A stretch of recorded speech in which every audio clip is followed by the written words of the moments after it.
Hello friends, வாங்க கவுனி அரிசி இட்லி தோசை மாவு எப்படி ரெடி பண்ணுறதுன்னு பார்க்கலாம்.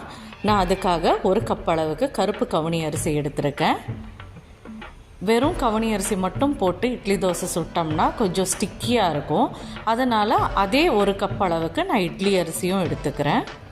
அதுக்கப்புறம் அரை கப் அளவுக்கு வெள்ளை உளுந்து எடுத்துகிட்டு இது கூட 1 டீஸ்பூன் வெந்தயம் சேர்த்துக்கிறேன்.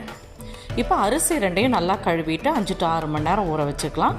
உளுந்து மட்டும் ஒரு 1 மணி நேரத்துக்கு முன்னாடி ஊற வச்சா போதும். இப்போ உளுந்து நல்லா ஊறிடுச்சு. ஒரு மிக்ஸி ஜாரில் சேர்த்துக்கிறேன்.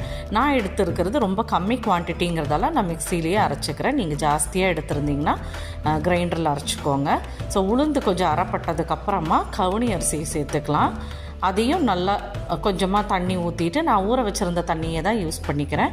அதையும் நல்லா ஒரு கோர்ஸாக அரைச்சதுக்கப்புறமா நம்ம இட்லி அரிசி சேர்த்துட்டு நல்லாவே அரைச்சிக்கலாம். அதாவது ஃபைனாக இல்லை, கொஞ்சம் ரவை பதத்துக்கு நல்லா அரைச்சி எடுத்துக்கோங்க. நான் உப்பு எதுவும் இப்போ சேர்த்தலை, ஏன்னா ஹீட் அதிகமாக இருக்கிறதால ரொம்பவே புளிச்சிரும்.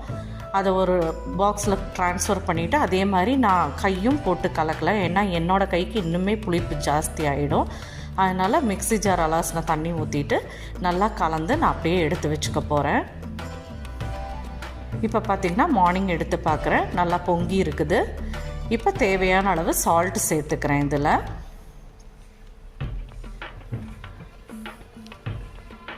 இந்த சால்ட்டு கரையிறக்காக லைட்டாக தண்ணி தெளிச்சிட்டு நல்லா கலந்துட்டு, ஆஸ் யூஷுவல் நீங்கள் இட்லி சுடுற மாதிரி நல்லா தண்ணி கொதித்ததுக்கப்புறமா இட்லி தட்டில் மாவு ஊற்றி வச்சிங்கன்னா நல்லா வெந்து வந்துடும். ஒரு 10 to 15 நிமிஷம் வேக வைக்கிற மாதிரி இருக்கும்.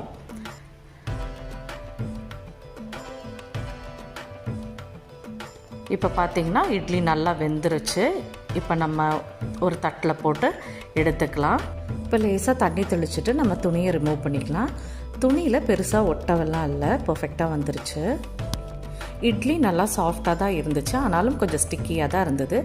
எனக்கு தோன்றது இன்னும் கொஞ்சம் உளுந்து கம்மி பண்ணிவிட்டு அண்ட் மாவோட கன்சிஸ்டன்சியை இன்னும் கொஞ்சம் திக்காக அரைச்சிருந்தா பர்ஃபெக்டாக வந்திருக்கும்னு தோணுது. ஸோ அதையும் நான் உங்களுக்கு ட்ரை பண்ணிவிட்டு உங்களோட ஷேர் பண்ணுறேன்.